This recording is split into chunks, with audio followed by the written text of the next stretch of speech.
जो आज हम पढ़ेंगे हिंदी व्याकरण के अंतर्गत पाठ 8 कारक। कारक क्या होता है, कारक की परिभाषा, कारक के कितने भेद हैं, तो एक उदाहरण के माध्यम से जानिए। श्री कृष्ण ने अर्जुन को कुरुक्षेत्र में गीता का उपदेश दिया।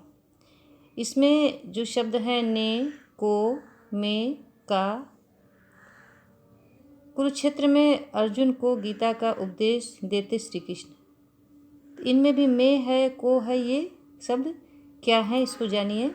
इसमें ने, को, में आदि शब्द वाक्य के अन्य शब्द, संज्ञा, सर्वनाम और क्रिया शब्दों के साथ संबंध बता रहा है। इनके प्रयोग करने से वाक्य का अर्थ स्पष्ट हो जाता है, जिन्हें इन शब्दों को कारक चिन्ह या परसर कहते हैं। कारक को परिभाषा रूप में है कि संज्ञा या सर्वनाम के जिस रूप से उसका संबंध वाक्य के अन्य शब्दों से होने का बोध होता है उसे कारक कहते हैं। जैसे श्री कृष्ण ने अर्जुन को कुरुक्षेत्र में गीता का उपदेश दिया। इनमें जो संज्ञा है, कृष्ण, अर्जुन, कुरुक्षेत्र, गीता, उपदेश, इन सबों को में, को और में के द्वारा इसका अर्थ स्पष्ट हो रहा है। तो हिंदी भाषा में कारक के 8 भेद होते हैं: कर्ता कारक, कर्म कारक, करण कारक, संप्रदान कारक, अपादान कारक, संबंध कारक, अधिकरण कारक और संबोधन कारक। कर्ता कारक किसे कहते हैं जान लीजिए। क्रिया करने वालों को कर्ता कारक कहते हैं। संज्ञा या सर्वनाम के जिस रूप से क्रिया करने वाले का बोध हो उसे कर्ता कारक कहते हैं। इसका चिन्ह ने है। जैसे मोहन ने पुस्तक पढ़ी, सीता ने गीत गाया। ने परसर केवल भूतकाल की सकर्मक क्रिया के साथ ही लगता है, लेकिन वर्तमान काल, भविष्य काल और अकर्मक क्रियाओं के साथ ने चिन्ह का प्रयोग नहीं होता है। जैसे राम बाजार जाता है, इसमें ने नहीं है। राम ने बाजार जाता है नहीं। मोहन फल खाता है या मोहन फल खाएगा, तो इसमें ने परसर का प्रयोग नहीं हुआ है। कर्ता कारक की पहचान कैसे करते हैं? कर्ता कारक की पहचान क्रिया में कौन, किसने, किससे आदि शब्दों से प्रश्न पूछकर प्राप्त होने वाले उत्तर के शब्दों से की जाती है। जैसे बकरी घास चर रही है, धरती घूम रही है। इसमें बकरी, धरती सभी कर्ता कारक हैं। अब जानते हैं कर्म कारक किसे कहते हैं। जिस शब्दों से क्रिया के कार्य या व्यापार का फल पड़ता है, जिन शब्दों पर क्रिया के कार्य या व्यापार का फल पड़ता है उसे कर्म कारक कहते हैं। और कर्म कारक का चिन्ह को है। जैसे कृष्ण ने कंस को मारा, यहाँ क्रिया करने वाला का फल क्या है? कंस को, न कंस को, तो को चिन्ह कर्म कारक है।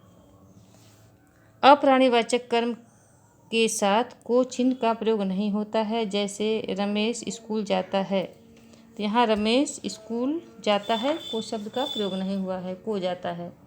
कर्म कारक की पहचान कैसे करते हैं? कर्म कारक की पहचान क्रिया में क्या, किसे, कहाँ आदि शब्दों से प्रश्न पूछकर प्राप्त होने वाले जो उत्तर हैं उससे किया जाता है। जैसे छात्र स्कूल गई, बच्चे ने दूध पिया। यहाँ स्कूल और दूध कर्म कारक है। तीसरा करण कारक। कर्ता जिस साधन या जिस माध्यम से कोई कार्य करता है उसे करण कारक कहते हैं। तो इसका चिन्ह है से या के द्वारा। जैसे वह कलम से लिखता है। वह रेलगाड़ी से लखनऊ गया, यहाँ साधन क्या है? रेलगाड़ी, तो ये करण कारक है। इसकी पहचान किससे, किसके द्वारा या किस चीज़ से आदि शब्दों को लगाकर प्रश्न करने से जो उत्तर प्राप्त होते हैं उससे किया जाता है। जैसे किसान ने हल से खेत जोता, यहाँ साधन क्या है? हल, तो ये करण कारक हो गया। चौथा जानते हैं संप्रदान कारक। कर्ता जिसके लिए कोई कार्य करता है या जिसे कुछ देता है उसे संप्रदान कारक कहते हैं। संप्रदान कारक का चिन्ह है को या के लिए या हेतु। जैसे डॉक्टर ने मरीज को दवा दी, यहाँ को शब्द करण कारक है। माँ ने पुत्र के लिए खिलौने लाए, तो जिसके लिए खिलौने लाए के लिए शब्द करण कारक है। इस कारक की पहचान क्रिया में किसको, किसके लिए, किसके हेतु आदि प्रश्नों शब्दों से जब प्रश्न पूछकर जो उत्तर प्राप्त होते हैं उससे की जाती है। जैसे नेताजी ने गरीबों को मिठाई दी, यहाँ गरीबों को के लिए शब्द आया है, इसलिए यह संप्रदान कारक है। पांचवा अपादान कारक, जिससे कोई वस्तु अलग होती है उसे अपादान कारक कहते हैं। इसका चिन्ह से है। जैसे पेड़ से फल गिरता है, रेलगाड़ी स्टेशन से चली गई। अलग होने के अतिरिक्त अपादान कारक का प्रयोग तुलना करने या डरने, सीखने, लजाने, घृणा आदि के भाव में भी किया जाता है। अपादान कारक की पहचान कैसे करते हैं? इस कारक की पहचान क्रिया में कहाँ से लगाकर प्रश्न पूछने से जो प्राप्त होने वाले उत्तर के रूप में की जाती है। जैसे लड़की छत से गिर गई, यहाँ से शब्द अपादान कारक है। छठा क्या है? संबंध कारक। संज्ञा या सर्वनाम के जिस रूप से एक व्यक्ति या वस्तु की दूसरी वस्तु या व्यक्ति से संबंध प्रकट हो उसे संबंध कारक कहते हैं। इसका चिन्ह है काकी के, नानी ने, रारी रे। इसका प्रयोग कई जगह पर परसर्ग रहित भी होता है। जैसे यह मेरी गाय है, वह मयंक का घर है। यहाँ री और का ये शब्द संबंध कारक है। इस कारक की पहचान संज्ञा या सर्वनाम शब्द में किसका, किसकी या किसको लगाकर प्रश्न पूछने से जो उत्तर प्राप्त होते हैं उससे की जाती है।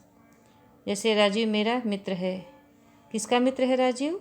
तो मेरा, तो यहाँ संबंध कारक है। अधिकरण कारक, क्रिया के आधार का बोध कराने वाले शब्दों को अधिकरण कारक कहते हैं। इसका चिन्ह है में और पर। आधार जिस पर स्थिर है, जैसे बंदर पेड़ पर बैठा है, अध्यापिका कक्षा में पढ़ रही है। यहाँ में और पर शब्द अधिकरण कारक के चिन्ह है। इसकी पहचान क्रिया में कहाँ लगाकर प्रश्न पूछने से प्राप्त होने वाले उत्तर से किया जाता है। जैसे तोता पेड़ पर बैठा है, यहाँ पेड़ पर अधिकरण कारक है। अगला जानते हैं संबोधन कारक, आठवां। जिससे पुकारा या संबोधित किया जाता है उसे संबोधन कारक कहते हैं। इसके चिन्ह हैं हे, अरे, हो, रे आदि। संबोधन कारक के पश्चात संबोधक चिन्ह लगाया जाता है। जैसे अरे मूर्ख, इसके बाद विस्मयादिबोधक चिन्ह, संबोधक चिन्ह, तूने यह क्या कर डाला, हे प्रभु मेरी रक्षा कीजिए। तो ये संबंध कारक का चिन्ह है, इसमें विस्मयादिबोधक चिन्ह लगाते हैं। अब आगे जानते हैं कि करण कारक और अपादान कारक में क्या अंतर। करण कारक और अपादान कारक दोनों का चिन्ह से है, परंतु इन दोनों कारक के चिन्ह में दोनों में क्या अंतर होता है। अपादान कारक से साधन के लिए करण कारक का से साधन के लिए प्रयोग होता है, जबकि अपादान कारक का से अलग होने के भाव में प्रकट होता है। अगला जानते हैं कर्म कारक तथा संप्रदान कारक में क्या अंतर है। यहाँ कर्म कारक और संप्रदान कारक दोनों कारक के चिन्ह को है, किंतु दोनों के अर्थ में भिन्नता होती है। कर्म कारक में जिस शब्द के साथ को लगा होता है उस पर क्रिया का फल पड़ता है, जबकि संप्रदान कारक में जो के का अर्थ के लिए होता है, के लिए। जैसे राम ने महेश को बुलाया, तो यहाँ को शब्द कर्म कारक का है। दूसरा, मोहित ने भिखारी को भोजन दिया, यहाँ संप्रदान कारक है। यहाँ क्या है, क्रिया का फल लग पड़ा है।